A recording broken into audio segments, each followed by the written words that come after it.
Eczema ഉള്ളവർ എങ്ങനെ കുളിക്കണം എന്ന് നമുക്ക് നോക്കാം.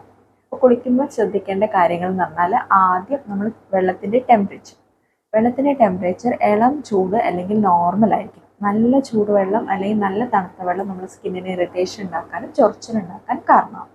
പിന്നെ കുളിക്കുന്ന സമയം നമ്മളൊരു 5-10 മിനിറ്റിനുള്ളിൽ കുളിച്ചിറങ്ങണം. കുറേ നേരം വെള്ളത്തിൽ കുളിച്ചാൽ സ്കിന്നിന് ഡ്രൈനെസ് ഉണ്ടാവാൻ ചാൻസ് ഉണ്ട്. അടുത്തത് നമ്മൾ കുളിക്കുമ്പോൾ ഉപയോഗിക്കുന്ന സോപ്പിൻ്റെ കാര്യം. സോപ്പ് നമ്മൾ വളരെ മൈൽഡായിട്ടുള്ള സോപ്പ് മാത്രമേ യൂസ് ചെയ്യാൻ പാടുള്ളൂ. അതും വളരെ കുറച്ച് മാത്രം ഉപയോഗിക്കുക എന്നുള്ളതാണ്. മൈൽഡ് സോപ്പ് എന്ന് പറഞ്ഞാൽ അതിൽ പതയും മണമൊക്കെ കുറവായിട്ടുള്ള സോപ്പ് വേണം യൂസ് ചെയ്യാൻ. യൂഷ്വലി സിന്തറ്റിക് ഡിറ്റർജൻറ്റ് അല്ലെങ്കിൽ സിന്തറ്റിക് ബാർസ് എന്ന് പറഞ്ഞ pH ബാലൻസ്ഡ് ആയിട്ടുള്ള സോപ്സ് എക്സിമ ഉള്ളവർക്കായിട്ട് ഡോക്ടേഴ്സ് പ്രിഫർ ചെയ്യാറുണ്ട്. കുളിക്കുമ്പോൾ സോപ്പ് നമ്മുടെ കൈവച്ച് തന്നെ ഉപയോഗിക്കാം. സ്ക്രബ്ബർ, ലൂഫ മുതലായവ ഒഴിവാക്കുന്നതാണ് നല്ലത്. കുളി കഴിഞ്ഞാൽ ഉടനെ സോഫ്റ്റ് ആയിട്ടുള്ള ക്ലോത്ത് വെച്ചിട്ട് നമുക്ക് വെള്ളം ഒപ്പിയെടുക്കാം.